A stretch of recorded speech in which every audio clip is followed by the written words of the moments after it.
the Memphis Redbirds, a AAA affiliate, they've got an ownership change coming, and people can go to thecardinalnation.com and read the piece. It's a free read. And so just for me and our listeners and everybody else who might be wondering, so what is this all about, and how if at all, does it affect the Cardinals?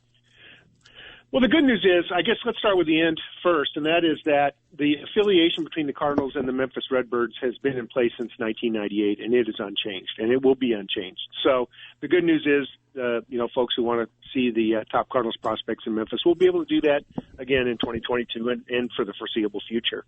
But the change that you referred to, Bernie, is that, minor league baseball has kind of been this sleepy entity with a lot of mom and pop owners, and there are a few owners that may own a few teams here and there, or a entertainer like Bill Murray who, dabbles in, buying a team, but it's never really been big business. Well, now there's a corporation called Endeavor, which is a $3.6 billion entity that owns the UFC and PBR. Now they've decided, hey, with all these changes in minor league baseball, where Major League Baseball has gotten much greater control of the minor leagues, what they can do, what they can't, that, hey, we're going to invest very heavily into this business and start to buy up minor league clubs. And they, as part of this, rather than start over from scratch, even though they have, experience in the fighting world and in the bull riding world, they don't have a lot of experience in baseball. So they teamed up with a couple of experienced executives, one of them being a gentleman named Peter Friend, who, among his other business entities, is the primary owner of the Memphis Redbirds. So, they basically, this individual, Peter Friend, came in to Endeavor and is bringing one of his teams with him. And so Peter Friend is interesting in that he and his organization were hired by the Commissioner of Baseball last year to help with the contraction of the teams. As folks may know, they got rid of 2 minor league levels, but then also reconstituted minor league baseball and established some wood bat leagues for some of the teams and cities that lost their teams. So Peter Friend is a guy who's involved in minor league baseball's business. And so this company, Endeavor, basically bought one of his teams and brought him in as CFO of their organization. That's helpful to know. And I think if there was a concern level in St. Louis, is that I think there's an assumption that Bill DeWitt Jr., and the Cardinals in effect have owned that franchise. So it's like, well, what does that mean?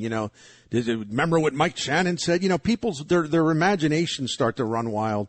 And, but I have to admit that I'm unfamiliar with that arrangement. I mean, did the Cardinals at one point have a stake in that franchise? Do they still have a minority stake in that franchise? I mean, what does it affect in terms of their hands-on ownership, if they still had any? And I apologize, I didn't know that, but I don't. No, it's an interesting backstory, Bernie.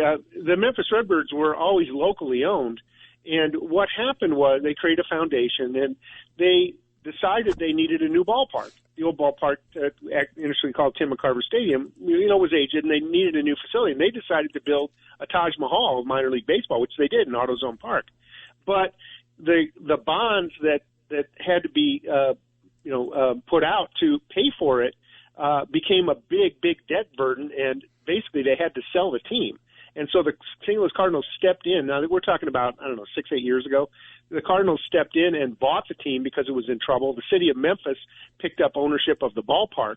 But the Cardinals didn't want to, for whatever reason, own Memphis long term. So they sold it to Peter Friend and his investors.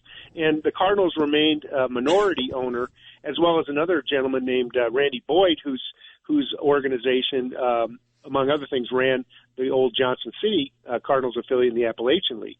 So there were still ties to the Cardinals, still ties to the organization. And this Endeavor announcement, it's not clear as to whether the St. Louis Cardinals and Boyd and some of the other minority owners are still going to be involved in ownership or not. But there's something called a professional baseball agreement, an agreement between a major league organization and a farm team that runs multiple years that basically ties them together. And I can't remember how long the current agreement is with Memphis, but it's a long-term agreement. And so as much as folks, may get worried about ownership, I don't think you're going to see any difference when you go to the ballpark in Memphis this next year. Our guest is our friend Brian Walton, long time on the scene at Busch Stadium covering baseball, and the CardinalNation.com site is outstanding. He's a partner at CreativeSports.com, and you need to follow him on Twitter because you'll get a steady stream of tidbits, notes, links to stories about everything going on below the major league level and some major league talk as well. But it's invaluable. And we take pride, Bernie. We have new content about the Cardinals and their system 365 days a year. And you do. I know. It's great. That's not a small task to get done. And there's a lot of good folks who work with me who are passionate about minor league baseball. And so, those folks who do subscribe, you get the best content, the deepest insight. But we give you something new to read every single day. And I think it's more important than ever because when you have a team like the Cardinals, even though, they don't hesitate to have a veteran nucleus. I mean, the minor leagues to build DeWitt, player development to build DeWitt has always been a priority. And I think especially with so many good, young, exciting bats more than anything in that system right now, I know that I want to keep tabs of them as closely as I can. And that's where the CardinalNation.com comes in and is great. Follow Brian Walton on Twitter at @B_Walton. And I want to talk about one of those guys. And I know you guys do your own prospect, briefings and ratings, and you put out a book. So I'm not like, in effect, like, putting your opinions aside, official opinions of the Cardinal Nation. But I always like to that's the point. I like to know what your thoughts are when you see other ratings done by other entities. And Baseball Prospectus and Baseball America both moved Jordan Walker into the number one prospect, top of the number one prospect list for the Cardinals. I don't know why I garbled that sentence, but you know what I mean. He's number one. What do you think of that? I was a little surprised to see it, but then again, it depends on how much weight when you rank prospects. The question is, how much weight do you put on where they are right now versus where you think they're going to be? Like when a quarterback throws the ball before the receiver's made his cut, right? Well, Nolan Gorman is on the cusp of the major leagues. We know that. Nolan Gorman went to the Arizona Fall League. Granted, he got hurt fairly early, but when he played, he looked really, really good. And so Nolan Gorman might get a couple more months in the minor leagues, or maybe 3 more months. But if Nolan Gorman's still in Memphis in the second half of 2022, something's wrong. And this guy is going to step into the Cardinals lineup, and he's going to probably be a regular for St. Louis for a long time. Much like the conversation we were having about Dylan Carlson a couple of years ago. But Jordan Walker is a guy who has only played one full professional season, one season. He didn't even get a half season the first year because that was 2020, and he was just involved with the players working out in Springfield. So this is a young man who came in, was a first rounder, like Gorman, like Carlson, like so many others that have been successful for the Cardinals. He came in and showed that he can hit up to the level of competition in his league. He started in low Class A, played very well there, got a promotion to high A, continued to play well, continued to hit home runs, drive in runs, but also stole bases very successfully, which is unusual for a big man. And he also basically struck out only about as often as he drew walks. So, again, a very good eye at the plate. And all this package in a young man who's only 21 years old. So you look at Jordan Walker and say, yeah, he hasn't played a game at AA yet, hasn't played a game at AAA yet. But if he continues on the path that he started this year, he's going to be a very, very, exciting, maybe the best prospect in the system since Oscar Taveras. And I want to just throw this in before I forget, because, to your point about talking about how much content you guys provide on a daily basis. So as I'm bringing up these prospects that I see, Baseball America and Baseball Prospectus talking about, and I respect those groups very much. But I want to point out that, you guys are in the middle of your top 50 Cardinals prospects report. You're counting one down every single day. And I think the last time I looked, you were at like number 39 or something like that. And so you don't just go with the top 10 list. You go real deep into this. And so if people want to really learn a lot, more than you can get anything else, anywhere else, this is certainly the place to go, the CardinalNation.com. And, I'm going to keep pitching it because it's good. Yeah. And you need to support Brian Walton. Yeah. It's interesting.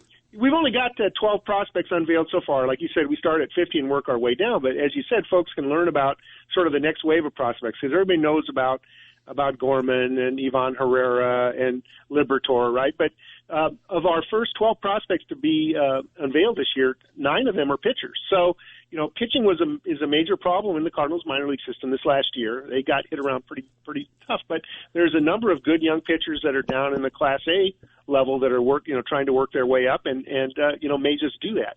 There's also one of the guys also is somebody that nobody's heard much about named Freddie Pacheco, who is a guy who strikes out 15 batters per 9 innings, reached Memphis this year, got added to the 40-man roster over the winter. So now he's in the group of guys that are going to ride that I-55 shuttle. And Freddie Pacheco is a guy, 95% of the Cardinals fans never heard of, but we could see him in St. Louis, not too deep into 2022. Yeah, he's exciting just to see that strikeout rate alone. You're like, that catches your attention for sure. I wanted to ask you a couple other, there's a lot to hit on here, but give us your perspective on maybe a couple of the guys the Cardinals did not put on the 40-man roster. So, they, at least in theory, risk losing them. One guy, of course, Delvin Perez, the other guy, John Torres, who at some point looked like he was going to be on a fast track, but then just kind of hit the wall last season. What do we make of that? Well, John Torres, great power potential as an outfielder. The Cardinals got him in trade back in 2018. I think it was the Oscar Mercado trade with Cleveland, and he's still very young. And he hasn't got out of Class A ball. He's playing winter ball and actually playing very well right now. But Torres, it just isn't close enough to the major leagues where the Cardinals felt like putting him on the 40-man roster to protect him from the Rule 5 draft was going to be a high risk for them. And he's a guy that's, hung around in the top 20, but never really pushed the top 10 of the Cardinal system. But anytime you've got a young guy that, has power potential, you want to give every opportunity to. Delvin Perez is probably the best defender in the Cardinals minor league system. Certainly, he's defensively solid enough at shortstop that he could have played in St. Louis this last year. He's that good defensively. The problem is he has a weak bat. He comes up against anybody that's got power and saw the bat off in his hands, and he doesn't have enough discipline to draw free passes often enough. And while he has good speed, good speed, running speed, he doesn't necessarily have great instincts on the bases either. So you got a guy who's for the longtime Cardinals fans, you got a Dal Maxville guy who is a top glove guy. Maybe could contend for a Gold Glove one day. But can you in the old days where they could afford to have a guy hit 200, 210, 220 in the major leagues, that kind of player just doesn't make it anymore. And so the Cardinals left Delvin Perez exposed in the Rule 5 when they have the major league phase of Rule 5 draft for the second year in a row. And, maybe some organization would take a chance on him. But, especially with a designated hitter, it's hard to stash guys on the bench and, keep them there for a whole year if they can't swing a bat. Yeah, no doubt. These are always tough decisions to make. But when I see a guy that I'm familiar with, I just want to kind of get your perspective on it because you know better than I do, and I value the way you explain things. It really is enlightening. Brian Walton with us from the CardinalNation.com. I wanted to ask you just because I have no idea who any of these guys are, but that's why you're on, man. The Cardinals, they did some drafting, and they also lost some guys in the minor league phase of Wednesday's Rule 5 draft. Is there anyone, either someone that they lost or someone or two that they drafted? Any of those guys grab your attention? Anybody we should pay attention to? The minor league phase of the Rule 5 draft has traditionally been more of a depth filling role. Once in a while, the only guy, and I've been tracking this for 20 years, the Cardinals' action in Rule 5, and the only guy that the Cardinals have ever picked up in the minor league phase of Rule 5 draft who became a major contributor in the major leagues was John Brebbia. And, he's a good reliever, did a nice job, but when he got expensive, he left the organization, but he's still around the major leagues. So, and the Cardinals, as far as I recall, they haven't lost anybody who, in the minor league phase, who became a real contributor in the major leagues. Now, having said that, the Cardinals picked up 2 outfielders and 2 pitchers yesterday in the minor league phase of Rule 5 draft, and they were a little thin in the outfield, especially when Nick Plummer, who is another former first-rounder, left the organization and the Mets signed him to a major league contract. So they picked up a guy named Ben DeLuzio from the Diamondbacks, 27 years old, is an on-base center field, provide value on the base pass as well, can run pretty well, but probably not going to be, pushing Lars Nootbaar out of a job. They picked up an interesting right-handed starter named Carlos Guarante from the Padres, who's from Venezuela, and he was very, very good in rookie ball, but he got pushed along pretty quickly, and he maybe got moved ahead more aggressively than he was ready in terms of competition. So this Carlos Garante will be interesting to watch. Then they grabbed another power-hitting outfielder from the Pittsburgh organization who is not yet mastered Double-A, and has a very high strikeout rate, but is still young enough that he has potential, and this is Jonah Davis. So, and then the fourth guy they picked up was a left-hander who was probably a bullpen guy. They lost a shortstop, but it was a guy who has never hit, above league average. So again, another, good fielder, but no hit guy. So, minor league Rule 5, interesting. The major league phase, hopefully they'll still hold once the lockout is over. The Cardinals have 4 open roster spots right now, so they could go into the Rule 5 draft and be aggressive, but it all depends on who's available when they pick, and they typically will pick around 20 out of 30. Brian Walton of the CardinalNation.com. There's a couple other things, and again, man, I'm not asking you to be the referee here. I'm just curious your thoughts on this, because when I looked at the Baseball Prospectus Top 10 and Baseball America Top 10, they're slightly differing views of Alec Burleson, the outfielder. Like Baseball Prospectus has him as the Cardinals' number 4 prospect, whereas Baseball America's got him down at number 10. Again, no big deal, but I'm interested why you think maybe there's a slightly different view of him, and I want to know your view of him, where you would unofficially put him. And I don't want you to give away your top 50, but you know what I'm trying to say. I'm just trying to get a handle. Absolutely. Yeah, Burleson was a guy that I looked at very closely as to whether I would put him in my top 10. And again, of course, I have my rankings. We just haven't unveiled them all yet. But Burleson was a pretty polished college player, picked up from East Carolina in the draft, moved ahead very, very quickly in the organization, and that he did well at Springfield, Double-A Springfield.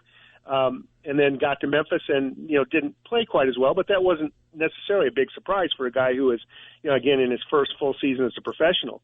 The challenge with Burleson is he's a guy who does a lot of things well, but doesn't necessarily have a standout tool, and he's a corner outfielder. And, for a guy to be a really standout corner outfielder, you've got to have ideally you have some power. And he's got a nice swing. It's not a wasted swing, not a lot of wasted effort. But the question is, will Alec Burleson have enough power that he's going to be a viable starting corner outfielder in the majors? And the jury's out on that.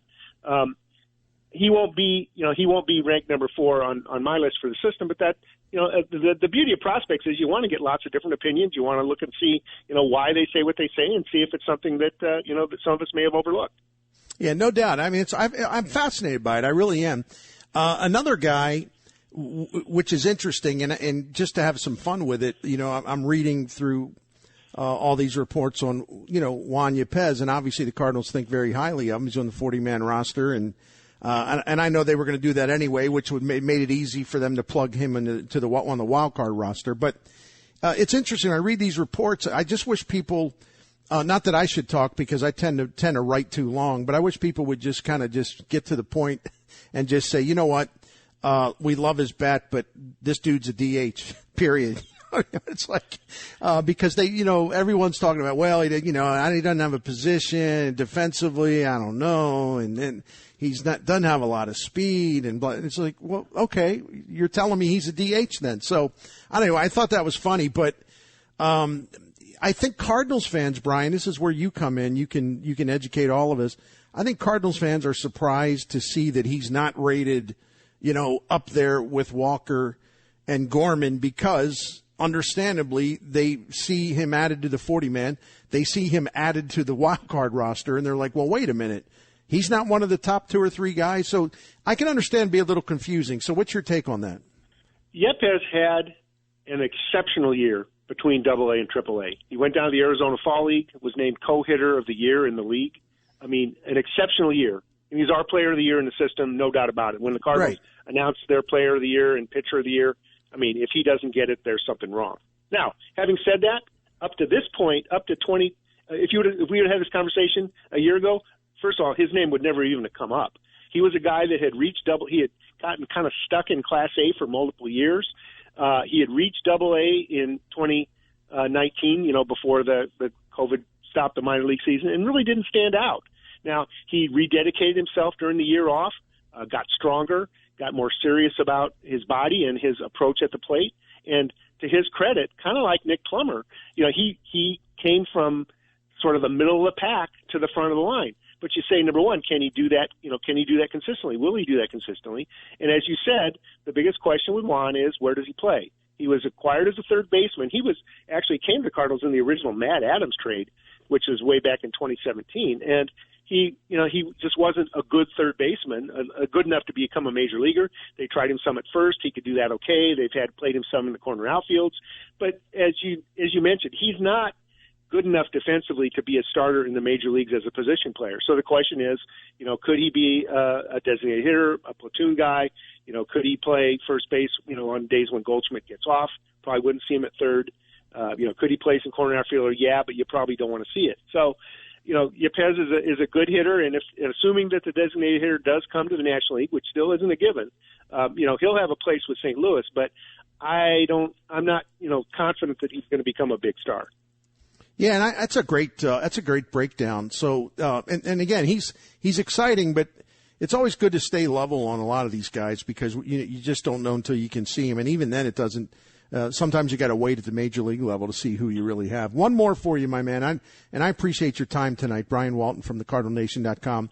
What would be, and again, man, I know a lot of this has to do with what's going on at the major league level in 2022. But what would be your read on when we might see Matthew Liberatore, the top pitching prospect they had that we've all heard about so much, and you know a lot more about him? I hate to answer a question with a question, but it all depends on what the Cardinals see as their needs. And what I mean by that is you think back to guys like Carlos Martinez, Dakota Hudson. They were ready for the major leagues, but the Cardinals had no place in the rotation to put them. And so they each, and other guys did that too, but they spent their first year basically in the bullpen, not because the Cardinals didn't think they were starters long term, but because they didn't have a place to put them. And but they were still among the best 25 guys, or now 26 guys. They were still among the best 25 guys, so you want them on the team somewhere. And so they apprenticed in the bullpen, and then, the next year, once somebody left via free agency or got hurt or whatever, and the spot opened up, then they went and joined the rotation. So, that's going to happen with Liberatore's, changeup is his bread and butter. And, his change is a great pitch, and he'll be a major leaguer for a long time. The question is whether the Cardinals feel like they need to give him a second year in Memphis starting every day, or whether the bullpen is such that they can, find a reasonable, meaningful role there for him. Or if guys start to go down, Hudson gets hurt again or Flaherty gets hurt, then you look and say, gee, am I better off bringing up Liberatore than seeing Oviedo again or seeing Woodford again? And the answer probably is yes. So, the time has moved on, which helps Liberatore, kind of move up in the pecking order. He's not yet on the 40-man roster, but I don't think that's a big deal. I think likely he'll start the year in AAA, but, how soon he comes up will depend on how the Cardinals feel like they want to use him. It's again, just a fantastic breakdown and read of the situation. Brian, I've touted thecardinalnation.com, but before you go, just if you want to add to anything I've said about it that people should know, it seems to me this would make a terrific Christmas gift or holiday gift idea for yourself or for someone else who loves baseball, wants to know more about the Cardinals system. Tell us, give us your sales pitch. I'm just saying that to be funny. It's during the regular season, Bernie, we have reporters in each of the minor league affiliate cities. So that's 7 locations. That includes the backfields, the Florida Complex League, and the backfields of Jupiter. We got a reporter back there at most all their home games. So we, during the season, we're not just providing box scores and, rehashing of what's going on. We got people who are there watching the games and telling you about what's going on there. And that's another level of detail of interest for those people who are very, very serious about the minor league system, want to understand these prospects in greater detail. We're going to give you a depth of knowledge and depth of information that you're just not going to find anywhere else, period. And it's something that we take great pride in. Yeah, there's a subscription price, but I'll tell you, Bernie, we haven't raised our subscription price since 2005.